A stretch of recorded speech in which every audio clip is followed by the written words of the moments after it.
Maing hapon mga bao. Harvestas tong kuan gamayng gulayan. Agbatig kangkong ato ning sardinasan. Ato ang bati tagas na kayo. Hapit na mangguwang. Ay, sugod ng pamuwak.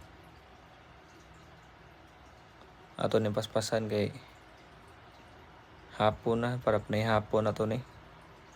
Ya, ugma duty man aw bawnan sa to ni. Matik na na.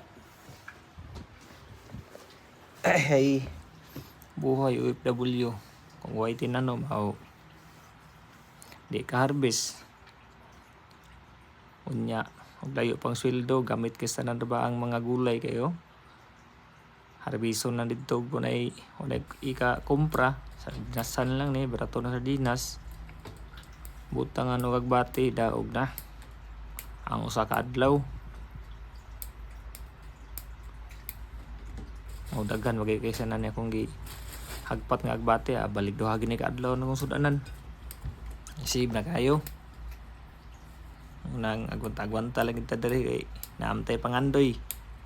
Oh, di ba? Hagpat sa tadiha. Ato nang hugasan, ato nang nutuon ton. Hiwa taglamas.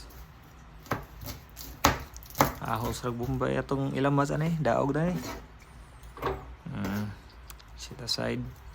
Dagko kay lang Bombay diri oh. Dag kamay dag pikas be. Atong tumbang silpon. Oy. Ay to ba tumba daw na batay kapalitan na gumaguba.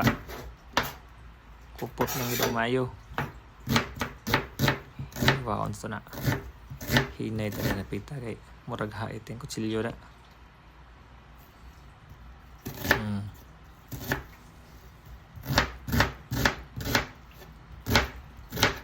Okay, matik na nga, takang na na.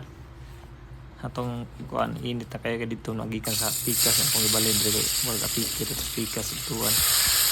Manang pagsiga, luno daw yun ng buyas.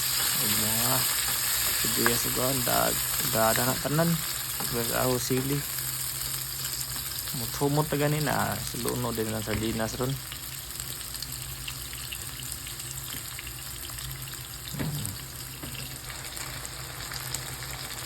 Tinasan butangan dan og mga ricados di luto na. Luto na itong ban. Largo magkaon. Mga on to mga bao. Kanay hapon lami kay pares ang sardinas ug ang kuan ay. Ingor sa dat.